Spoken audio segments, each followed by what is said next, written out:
Hey everyone, and welcome back to Why It Works, the podcast brought to you by Market Behaviourally. I'm your host, Matthew Wellington, and this is the show where we break down the smartest, sharpest, most successful marketing campaigns through the lens of behavioral science. Whether you're a local bakery, a growing startup, or a side hustler looking to boost your brand, you're in the right place. Today we're diving into one of the most iconic campaigns of the 21st century, Snickers. You're not you when you're hungry. This global campaign didn't just sell candy bars. It rewrote the rules for humorous advertising, brand consistency, and behavioral targeting.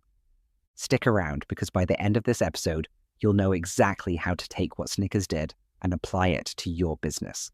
No $1 million Super Bowl ad required. Let's set the stage. The year is 2010.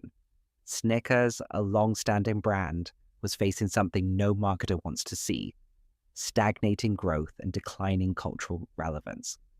Their ads were old school, focused narrowly on young men, and they weren't connecting anymore. Enter BBDO, the creative agency that pitched a radically simple idea. What if we made hunger a personality issue? That Super Bowl spot, featuring Betty White playing backyard football, it wasn't just a hit, it exploded.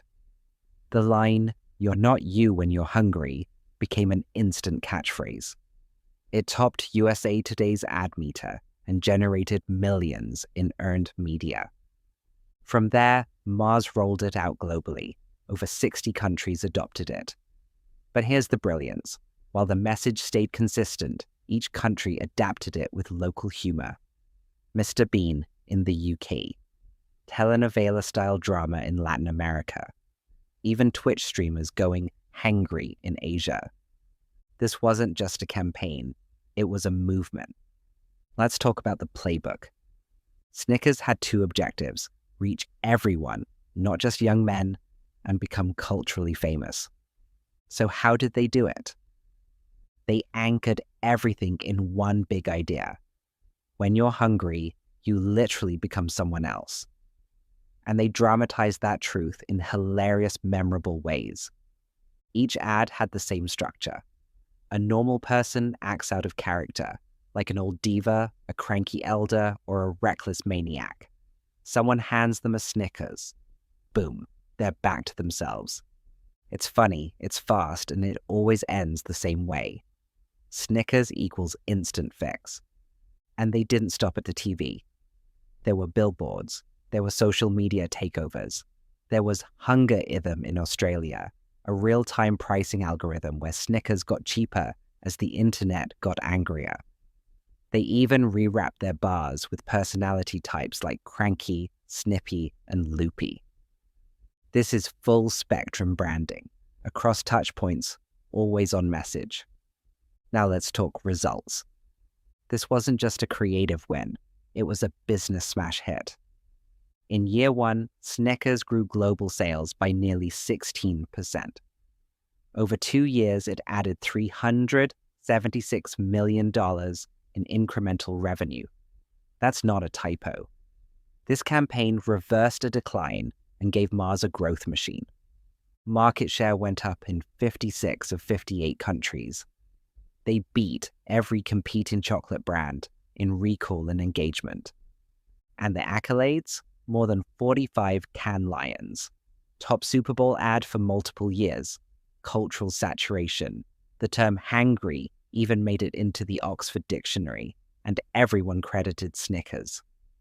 Bottom line, this is what happens when behavioral insight meets brilliant execution. Okay, time to nerd out. Let's unpack why this campaign worked using behavioral science. First, identity and dissonance. The core message is about you. When you're hungry, you're not you. That creates a cognitive dissonance. No one wants to feel out of control or unlike themselves. So what do? We look for resolution. In this case, it's a Snickers bar. Next, loss aversion. People fear loss more than they desire gain. And this campaign says hunger is a loss of control, status, and dignity. The bar doesn't just satisfy hunger, it saves your identity. That's powerful. Third, effective priming. The ads make you feel mild discomfort. Someone's angry, confused, rude. But then comes the Snickers and we get laughter and relief. That emotional arc links Snickers with resolution and reward. Then there's humor. Humor boosts memory retention. Studies show that funny ads are more likely to be remembered, shared, and liked. And this campaign is consistently hilarious across cultures. And finally, consistency and fluency. The campaign repeats one message, one format, one style for over a decade. That builds what psychologists call processing fluency. Your brain likes what's easy to recognize. You're not you becomes effortless to recall. This is behavioral marketing at its finest, tapping into our psychology with clarity, emotion, and repetition. So how do you, as a small business owner, use these same principles? Start with a universal truth. Find a pain point your audience recognizes. Snickers said you act out when you're hungry. What's your version?